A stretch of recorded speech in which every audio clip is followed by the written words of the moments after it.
Épître de Pierre, chapitre 1er. Pierre,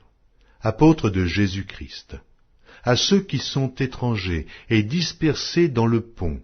la Galatie, la Cappadoce, l'Asie et la Bithynie, et qui sont élus selon la prescience de Dieu le Père par la sanctification de l'Esprit, afin qu'ils deviennent obéissants,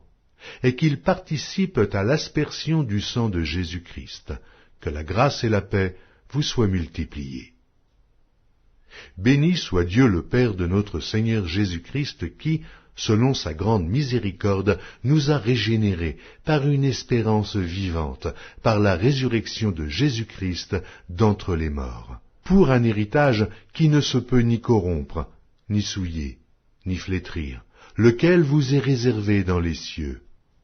À vous qui, par la puissance de Dieu, êtes gardés par la foi pour le salut, prêt à être relevé dans les derniers temps. C'est là ce qui fait votre joie. Quoique maintenant, puisqu'il le faut, vous soyez attristés pour un peu de temps par diverses épreuves, afin que l'épreuve de votre foi, plus précieuse que l'or périssable, qui cependant est éprouvé par le feu, ait pour résultat la louange, la gloire et l'honneur lorsque Jésus-Christ apparaîtra. Lui que vous aimez sans l'avoir vu, en qui vous croyez sans le voir encore, vous réjouissant d'une joie ineffable et glorieuse, parce que vous obtiendrez le salut de vos âmes pour prix de votre foi. Les prophètes qui ont prophétisé, touchant la grâce qui vous était réservée, ont fait de ce salut l'objet de leurs recherches et de leurs investigations,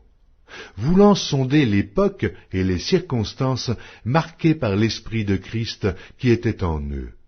et qui attestait d'avance les souffrances de Christ et la gloire dont elles seraient suivies.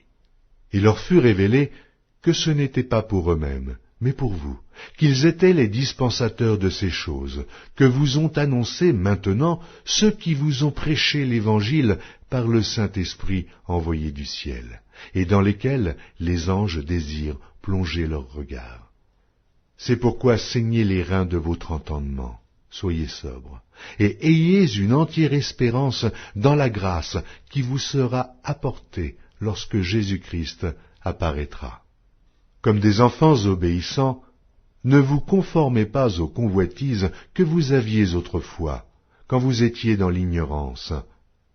Mais puisque celui qui vous a appelé est saint, vous aussi, soyez saints dans toute votre conduite, selon qu'il est écrit, « Vous serez saints, car je suis saint. »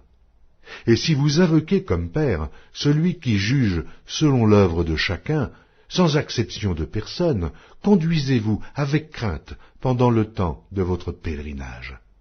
sachant que ce n'est pas par des choses périssables,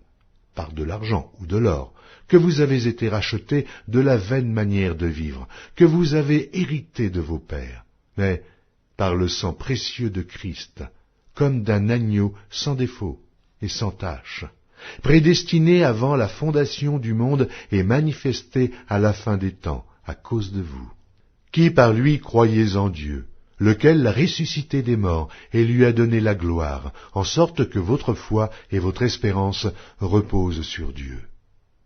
Ayant purifié vos âmes en obéissant à la vérité pour avoir un amour fraternel, sincère,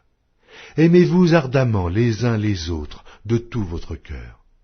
puisque vous avez été régénérés, non par une semence corruptible, mais par une semence incorruptible, par la parole vivante et permanente de Dieu. Car toute chair est comme l'herbe, et toute sa gloire comme la fleur de l'herbe. L'herbe sèche, et la fleur tombe. Mais la parole du Seigneur demeure éternellement, et cette parole est celle qui vous a été annoncée par l'Évangile.